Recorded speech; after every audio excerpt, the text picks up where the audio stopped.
L'histoire que je vais vous raconter, à l'origine c'était aux enfants qu'elle était destinée. Mais faute de discours rassurants, c'est avec toute ma maladresse qu'à vous je m'adresse.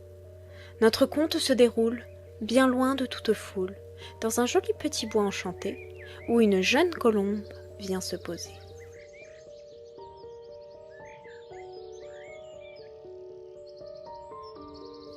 Cette nouvelle forêt n'est hélas pas aussi libre et ouverte qu'il n'y paraît. Tandis qu'on la flatte, d'une chaîne on lui en serre la patte. Il lui est dit que c'est ainsi, les plus jeunes ne font pas d'acrobatie. Elle doit renier ce qu'elle est, enterrer ses désirs. Enferrée à la terre, elle se sent dépérir. Elle observe se ternir ses ailes et d'autres aiguiser leur potentiel. Valorisée par les aînés, ils se pâment d'être bien nés. Notre colombe se résigne, de ce monde se pense indigne. Ses espoirs se glacent, sa chaleur s'efface. Des mois écoulés, l'obscurité vient à la submerger.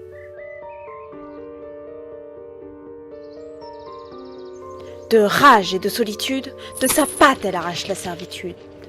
Elle déploie ses ailes pour rejoindre les nuages, quand elle sent un élancement au sein de son plumage. Elle se tourne avec effroi vers son flanc, et voit son monde s'effondrer en un instant, quand son regard croise son aile en sang.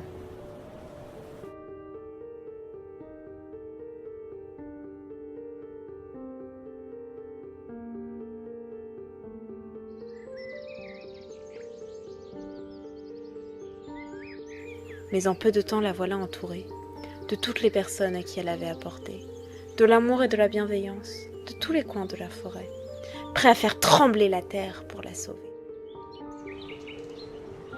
La volonté grandit et la joie se rétablit, et plus que jamais elle croque la vie, dans un nouveau pays, où de sa liberté l'on ne lui impose plus le prix.